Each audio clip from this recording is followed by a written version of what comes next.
Hey guys, welcome back to Dr. Usha Vlogs and আজকে আবার একটা নতুন ভিডিওতে আপনাদের সবাইকে স্বাগত। আমরা আছি এখন টুমলিংয়ে। এর আগের দুটো ভিডিওতে আপনারা দেখেছেন যে আমরা কিভাবে কলকাতা থেকে মানেভঞ্জন এলাম আর মানেভঞ্জন থেকে ফাইনালি টুমলিংয়ে এসেছি অ্যান্ড আজকে টুমলিংয়ের সকাল অ্যান্ড এখানে আমরা সানরাইজ দেখতে এসেছি। টুমলিংয়ে আমরা উঠেছি সাতকর লজে আর এখন বাজছে সকাল 4:30 মতন। আর ওখান থেকে আমাদের লজ থেকে কিন্তু উপরে উঠে এসেছি মেন রাস্তায়। আর মেন রাস্তার ওই ওপরে যে মনাস্ট্রিটা বা চোরতেনটা আছে ওখান থেকেই কিন্তু পরিষ্কার দেখা যায় এখানে সানরাইজ অ্যান্ড কাঞ্চনজঙ্ঘাকে আমরা দেখতে পাচ্ছি ভালোভাবেই। একেবারে বিশাল ক্লিয়ার নয়, বাট মেঘের মধ্যে দিয়েও কিন্তু কাঞ্চনজঙ্ঘা ইজ ভিজিবল। ওপরে উঠে এলাম, বেশ কষ্ট হয়েছে। সকালবেলা ঘুম থেকে উঠে ব্রাশও করিনি, ব্রাশ না করেই উঠে চলে এসেছি। আর অনেকটা উঁচু রাস্তাটা, একটু কষ্ট হবে উঠতে। আর এখানে উঠে এসে কিন্তু একটু বসার জায়গা আছে, তো এখান থেকে আমরা দেখতে পাচ্ছি সামনে দ্য স্লিপিং বুদ্ধা। আমরা এখন 4:44 বাজছে, অনেক কষ্টে উঠে এসেছি। এই যে এটা হচ্ছে স্লিপিং বুদ্ধা, পুরো ক্লিয়ার দেখা যাচ্ছে। And Mount Everest, Mount Makalu সবটাই দেখা যায়।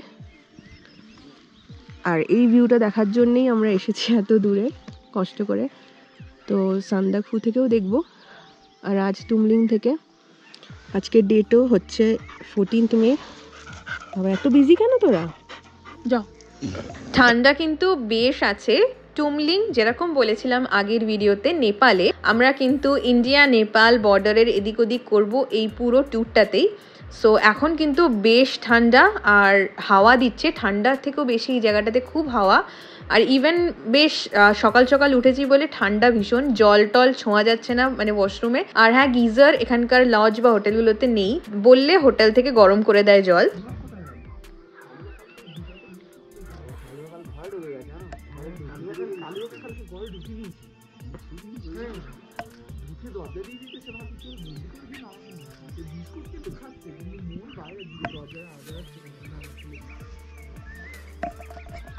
আগের ভিডিওতেও যেরকম বলেছিলাম, নেটওয়ার্ক এখানে একেবারেই নেই।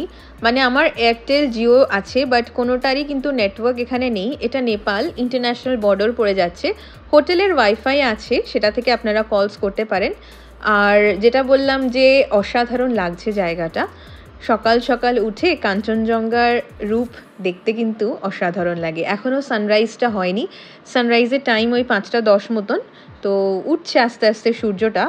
আর এই যে বাঁ দিকটায় আমি আঙুল দেখাচ্ছি, এইখানে কিন্তু খালি চোখে মাউন্ট এভারেস্টকে দেখা যাচ্ছে, মাউন্ট এভারেস্ট মাউন্ট মাকালুর যে জায়গাটা, বাট ক্যামেরাতে আসছে না, একেবারেই খুব ফেন্ট। আর এখানে আমরা বেশ এনজয় করছিলাম সকাল সকাল। আর ওই যে কুকুরগুলো দেখছেন আমাদের বন্ধু, আমরা সবাই ডগ লাভার গ্রুপে। সো এদের সাথে বেশ মজা করছিলাম সকাল সকাল। এরাও বেশ আমাদের সাথে বন্ধুত্ব করে ফেলেছিল আর নিজেরা আমাদের কাছেই আসছিল বারবার। জায়গাটা কিন্তু খুব সুন্দর টুমলিংয়ের এই জায়গাটা, এই চোরতেনটা স্পেসিফিক্যালি, চোরতেনের নিচের রাস্তাটাও খুব সুন্দর। এই জায়গাটা, এখানে অ্যাকচুয়ালি সানরাইজ সানসেটই দেখতে অনেকে আসে এই চোরতেনটাতে। আর খুব ভালো ফটোগ্রাফি করতে পারেন আপনারা এখানে। ওই সবুজ ভ্যালিজগুলো খুব সুন্দর দেখতে লাগে। লজ অনেক আছে টুমলিংয়ে। আর একটা কথা, সান্দাকফু যাওয়ার সময় কিন্তু একটা মাঝখানে হল্ট নেওয়া বা স্টে নেওয়া বেটার। শিলিগুড়ি থেকে ডাইরেক্ট সান্দাকফু উঠে গেলে কিন্তু একটু প্রবলেম হতে পারে, বিকজ এক হচ্ছে অল্টিটিউড অনেক বেশি, আর তার থেকেও বেশি হচ্ছে রাস্তা খারাপ। So it will be very hectic. তাই জন্য আমার মনে হয় যে মাঝখানে একটা স্টে অবশ্যই নেওয়া উচিত। সেটা আপনারা ট্রেকে আসছেন বা গাড়িতে আসছেন, যাতেই হোক। ট্রেক করে এলে তো মোর দ্যান ওয়ান স্টেজ দরকার, যেরকম টুমলিংয়ে থাকতে পারেন, টংলুতে থাকতে পারেন, বা আপনারা কিন্তু কালীপোখরিতে থাকতে পারেন। অনেক জায়গা আছে যেখানে আপনারা স্টে করতে পারেন, বাট টুমলিং শুড বি একটা জায়গা যেখানে আপনারা অবশ্যই স্টে করবেন, because this place has very good scenic beauties. এখানে ভালো লজেসও কিন্তু আছে। ওই যে লাইটটা পড়েছে, এক জায়গায় ছায়া এক জায়গায় লাইট, অসাধারণ জাস্ট।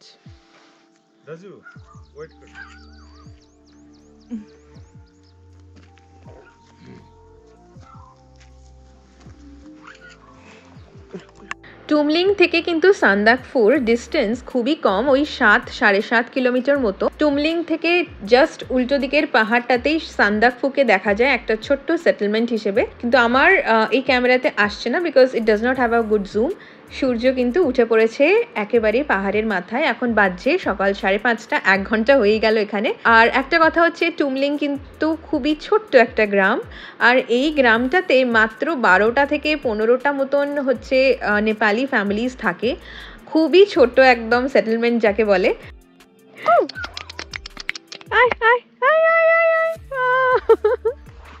আজ কিন্তু আবার সান্দাকফুর জন্য স্টার্ট করার কথা সকাল সকাল, কিন্তু এই জায়গাটা এত ভালো লাগছে এখান থেকে আর ঘরে ফিরে যেতে ইচ্ছা করছে না। এদিকে কিন্তু আমরা ব্রাশও করিনি, ব্রেকফাস্ট তো দূরের কথা, মনে হচ্ছে এইখানেই বসে থাকি। আর রোদটা ওঠাতে গায়ে রোদটা লাগছে, ঠান্ডাটা একটু যেন কম লাগছে, ঠান্ডা ভীষণ ছিল। হ্যাঁ, সকালের দিকে আমি জানি না টেম্পারেচার কত, অ্যাজ আই ওয়াজ টেলিং যে এখানে টেম্পারেচার চেক করা একটু প্রবলেমেটিক বিকজ আমাদের ফোনে নেটওয়ার্ক নেই, নেট তো দূরের কথা, বাট বেশ কমই ছিল টেম্পারেচার, হয়তো 10-11 হবে। ভালোই ঠান্ডা লাগছিল, কিন্তু এই রোদটা কিন্তু অসাধারণ লাগছে, তাই এখানে একটা জায়গা খুঁজে আমরা কিন্তু বসেই পড়লাম। দূর থেকে যেন কোনো একটা পাখি সেই ভোরবেলা থেকে কি যেন বলে চলেছে জানি না, কিন্তু মনে হচ্ছে ভীষণ সুন্দর একটা রিদমে যেন গান করে চলেছে। আমরা সেটাই শুনতে বসে পড়লাম।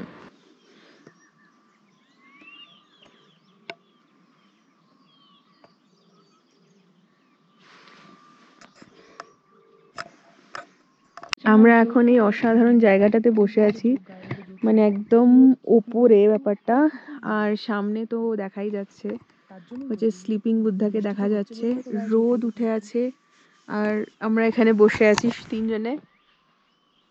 এই যে জাস্ট মানে এনজয় করছি নেচারকে, সাউন্ডস অফ নেচার।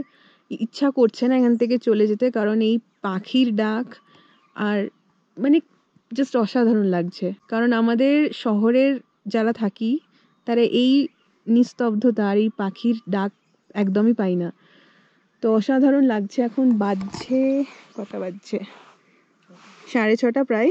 এবার এটা নেপালের টাইম, হ্যাঁ আমরা 15 মিনিটস একটু পিছিয়ে আই থিঙ্ক, না 6:12 হচ্ছে ইন্ডিয়ার টাইম, আমরা এখন নেপালের টাইমই দেখাচ্ছে আমার ফোনে। সো যাই হোক, 6:30 এখনো বাজেনি, আমরা যাব হোটেলের দিকে। আমরা এখানে এসছি প্রায় 4:40 এরকম, তো অনেকক্ষণ বসে আছি, যেতে ইচ্ছা করছে না। নেচারকে যদি অনুভব করতে চান আমার মনে হয় this is the best place. আর কালকে তো সান্দাকফু, আজকেই আমরা সান্দাকফু যাচ্ছি, কালকে সকালবেলা হোপফুলি সান্দাকফু থেকে মাউন্ট এভারেস্টকেও দেখতে পাবো, যেটা আজকে সকালে সেরকমভাবে আমরা ভিউ পাইনি, অল্প দেখেছি আউটলাইন, বাট আমার ক্যামেরা অতটা নিতে পারেনি সেটা। সো কালকে হোপফুলি দেখতে পাবো। আর রোদ কিন্তু আছে খুব ভালো, বৃষ্টির ফোরকাস্টও আছে, লেটস সি সারাদিনে কি হয়। ডক্টর উষা ব্লগসকে কিন্তু সাবস্ক্রাইব করতে ভুলবেন না, এই ভিডিওটাও কিন্তু অবশ্যই লাইক করে যাবেন। আপনারা কিন্তু পুরো ভিডিওটা অবশ্যই দেখবেন। স্লিপিং বুদ্ধা পিকটা যেন চোখ ভরে দেখে বারবার মনে হয় ক্যামেরাতে আরেকটুখানি তুলে রাখি, ক্যামেরায় যেন সবসময় মনে হয় স্লিপিং বুদ্ধার দিকেই দিয়ে রাখি। সত্যি এত সুন্দর দেখা যাচ্ছে এখান থেকে। তবে হ্যাঁ, স্লিপিং বুদ্ধার পেটের কাছটাতে একটু মেঘ হয়ে আছে। অ্যাকচুয়ালি স্লিপিং বুদ্ধার যে পেটটা সেটাই মাউন্ট কাঞ্চনজঙ্ঘা, নাকের কাছটা কুম্ভকর্ণা, তারপরে কুম্ভকর্ণা ইস্ট, তারপরে কোকটাং, রাথং, কাবরু, কাঞ্চনজঙ্ঘা, আর পায়ের কাছটা গোয়েচা আর পান্ডিম। এই হলো পুরো রেঞ্জ অফ মাউন্টেন্স যেটা স্লিপিং বুদ্ধা রিপ্রেজেন্ট করে। আমি পাশে একটা ছবি দিয়ে দিলাম আপনাদের দেখার সুবিধার্থে। অনেকক্ষণই বসে আছি, এইবার চলে যেতে হবে, কারণ ব্রেকফাস্ট বাকি, এখনও ব্রাশ করা বাকি, তাই আবার ফেরার পথ ধরলাম। আর সূর্য কিন্তু প্রায় পুরোটাই উঠে এসেছে মাথার উপরে, এখন বাজছে প্রায় 6:45। এবার যাব ব্রেকফাস্ট করতে। কাঞ্চনজঙ্ঘা দেখতে পাচ্ছ না? এই হলো না, ও মা কাস্তে দাও, উই মা করো, হুমা দাঁড়াও, হবে না, ওটা ন্যাচারাল ছিল, ওটা আর হবে না।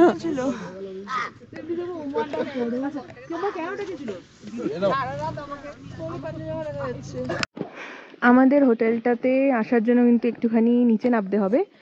আর ওই যে ওখানে একটা স্টল দেখা যাচ্ছে যেটা ব্লু, এটা হচ্ছে যেখানে চাউমিন কফি সব পাওয়া যায়, ওখান থেকে জাস্ট পাশ দিয়ে এইটুকু নেমে এই হচ্ছে আমাদের হোটেল, মানে লজ, যেটা হচ্ছে সৎকার লজ। ভীষণ সুন্দর কোজি একটা ছোট্ট মতন লজ, আমার খুব ভালো লেগেছে।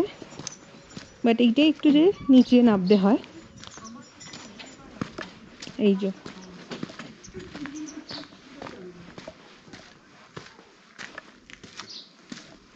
এখানে গাড়ি টাড়ি রাখার জায়গা। আর এই হলো আমাদের ছোট্ট মতন লজটা। আমাদের রুমটা একদম এইখানেই উইথ ভিউ, সো বেশ ভালো রুম পেয়েছি আমরা।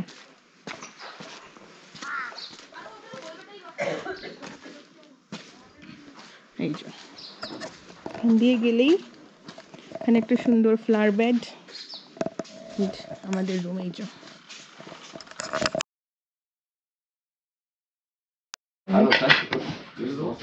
इसमें क्या है भैया? टिबेटन ब्रेड है, नॉर्मल ब्रेड।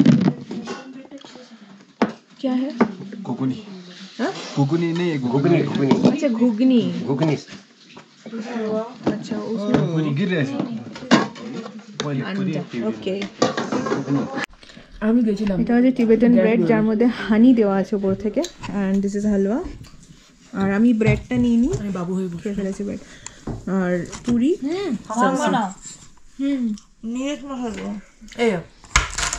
এখন বাজছে হচ্ছে 9:22 আর আমরা বেরোচ্ছি এখন ফর সান্দাকফু। দারুণ ওয়েদার, সানি ওয়েদার একদম, অ্যান্ড হোপফুলি দিস রিমেইনস। আর সব ঠিকঠাকভাবে দেখতে পাই যেন কালকে আজকে। So tata to Tumling. আমরা এখন বেরোচ্ছি, আমাদের লাগেজ টাগেজ রাখা হয়ে গেছে।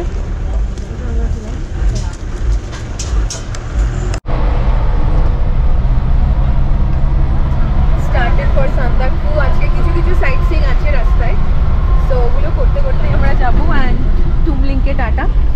এই জায়গাটাতে তো কত, মানে আজকে সকালেও এসেছিলাম, সো খুবই ভালো লেগেছে একদম। ওই লাস্ট অব্দি আমরা গেছিলাম সকালবেলা। বাস যাবো আমরা, গৈরি বাস এখান থেকে 7 কিলোমিটার, তো ওখানে দাঁড়াবো। ফার্স্ট হচ্ছে ওখানে দাঁড়াবো, অ্যান্ড তারপরে হচ্ছে আমরা দাঁড়াবো হচ্ছে কালপুকুরিতে। আরও 2-1 জায়গাতে আছে আজকে সাইট সিইং, তো সেগুলো সবই দেখাবো। বলতে বলতেই আমরা পৌঁছে গেলাম সিঙ্গালীলা ন্যাশনাল পার্কের গেটে। আর এখানে কিন্তু পাস দেখাতে হবে অ্যান্ড টিকিট কাটতে হবে। এখানে কত টাকা টিকিট পড়ছে আমি বলে দিচ্ছি একটু পরে। এতগুলো কাগজ আমি একটাই আমারটাই দিলাম শুধু।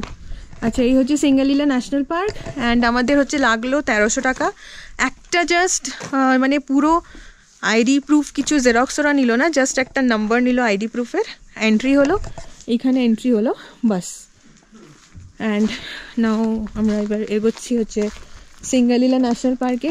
এখানে হোপফুলি রেড পান্ডা দেখবো, অ্যান্ড দেখা যাক আর কি দেখতে পাই। আর কি আছে জানি না, বাট এর ভেতরটা খুব সুন্দর। একটা ছোট ইনফরমেশন আমার মনে হয় একটু ইম্পর্টেন্ট, যারা সান্দাকফু আসছেন, ফালুট আসছেন, টুমলিং আসছেন তাদের জন্য, যে এখানে কিন্তু ফোনপে চলে যদি ওয়াইফাই নেটওয়ার্ক থাকে, মানে যে হোটেলে থাকছেন আপনারা সেখানে ওয়াইফাই থাকে, তো সেই ওয়াইফাই থেকে কিন্তু ফোনপে হবে। আর মানি ভাঞ্জনেও হবে, সেখানে একটা ওরা চার্জ নেয়, যে ইউপিআই যদি করেন তাহলে 100 রুপিস নেয়। আর আদারওয়াইজ কিন্তু হোটেলস কিন্তু ফোনপে অ্যাকসেপ্ট করছে। যদি ওয়াইফাইতে নেটওয়ার্ক পান then you can definitely go for PhonePe or Google Pay. তো ক্যাশ রাখবেন সাথে ফর এমার্জেন্সি, বাট ফোনপেও চলে। So this is a small piece of information, আমার মনে হয় সবার জন্য হেল্পফুল হবে। আর এখন আমরা যাচ্ছি সিঙ্গালীলা ন্যাশনাল পার্ক দিয়ে, অ্যান্ড জানি না রেড পান্ডা কোথাও দেখতে পাবো কিনা, দেখলেও ছবি তুলতে পারবো কিনা। Weather is very good today. Singalila national পার্কে কিন্তু রেড পান্ডা ছাড়াও leopard, cat, barking deer yellow throated marten, wild boar, pangolin, এগুলো সবই কিন্তু আছে। বাট এদেরকে দেখা কিন্তু বেশ ডিফিকাল্ট, কারণ এখান দিয়ে প্রচুর গাড়ি যাতায়াত করে। তবে আপনারা যদি চান এই সিঙ্গালীলা ন্যাশনাল পার্কের ভেতরে থাকতে, সেটাও পসিবল। এখানে কিছু কিছু গেস্ট হাউসেস আছে। Singalila national park 78.6 square kilometre আয়তনে। আর ইয়েস, এর মধ্যে কিন্তু প্রচুর প্রচুর রোডোডেনড্রন গাছও আছে। বাট রেড পান্ডা স্পট করা বেশ ডিফিকাল্ট। তার জন্য আপনাদেরকে এখানে চুপচাপ বসে থাকতে হবে অনেকক্ষণ, যেটা আমাদের পক্ষে একেবারেই পসিবল না, কারণ আমরা গাড়িতে ট্রাভেল করছি। আর এই রাস্তার ধারে কাছে আমার মনে হয় না খুব একটা দেখা যায়। আমরা অনেক চেষ্টা করেছি দেখার, বাট আনফর্চুনেটলি কোনো রেড পান্ডা বা অন্য লেপার্ড কিছুই দেখতে পাইনি। বাট এই রাস্তাটা কিন্তু বেশ রোমাঞ্চকর, অ্যাডভেঞ্চারাস।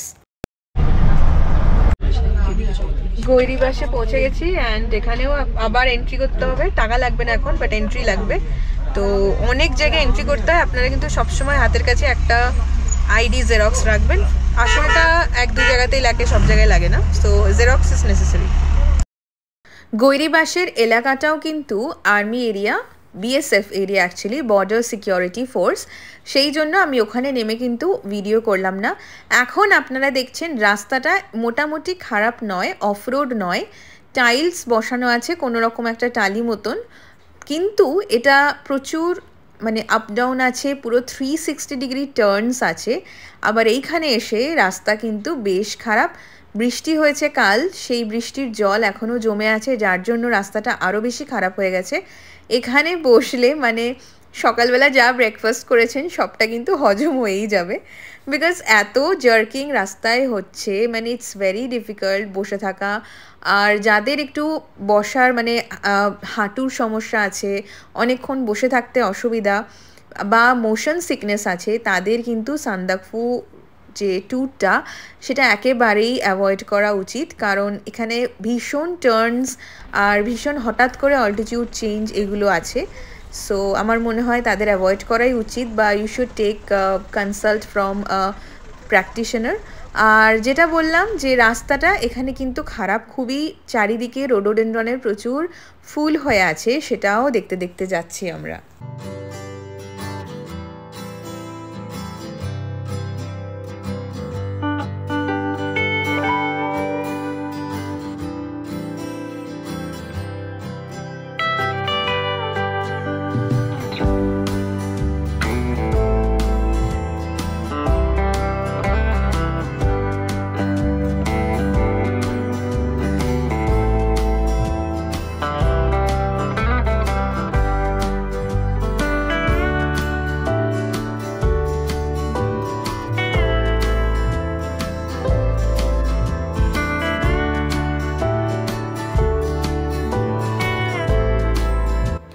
আজ আমাদের সান্দাকফুতে পৌঁছে কিন্তু সেরম কিছু প্ল্যান নেই।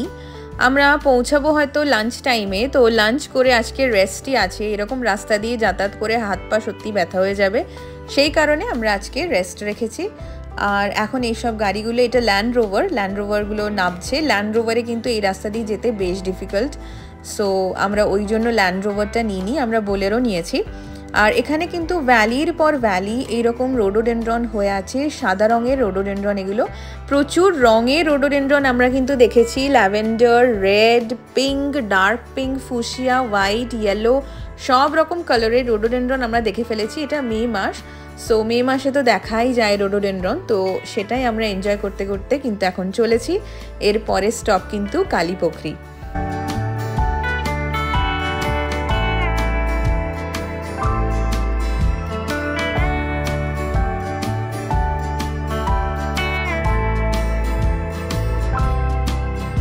পৌঁছালাম ফাইনালি কালীপোখরি, এখন বাজে 10:30 and this is the place. এখানে এটা একটা সিক্রেট পন্ড। কালীপোখরি কিন্তু এক্স্যাক্টলি হচ্ছে ওয়েস্ট বেঙ্গলে, বাট এখানে ওয়েস্ট বেঙ্গল নেপালের কিন্তু বর্ডারও আছে, দেখাচ্ছি। নাইস।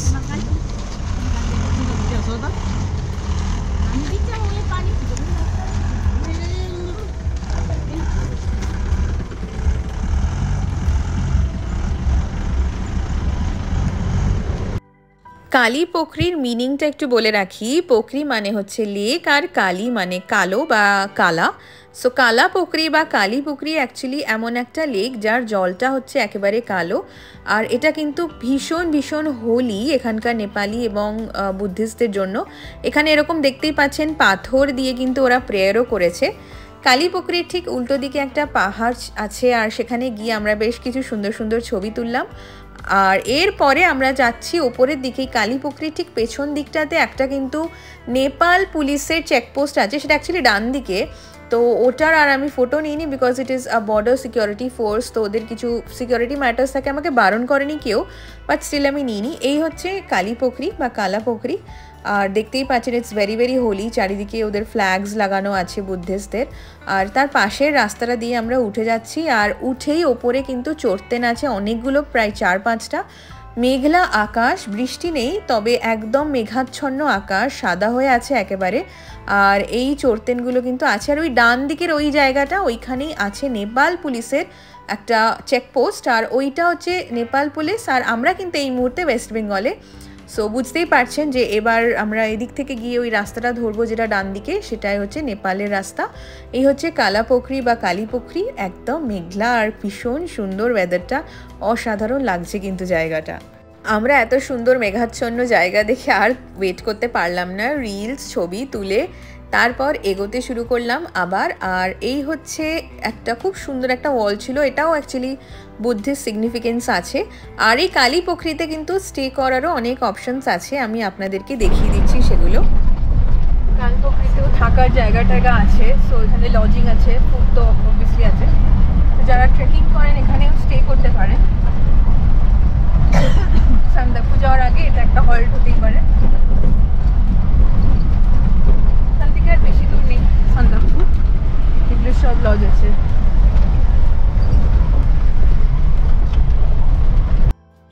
কালী পোখরি থেকে সান্দাকফু আর মাত্র 2.5 কিলোমিটার, একেবারেই কম রাস্তা, কিন্তু পাহাড়ের রাস্তা বলে একটু চড়াই আছে, তো সেটা অবভিয়াসলি একটু মনে হয় বেশি জানো।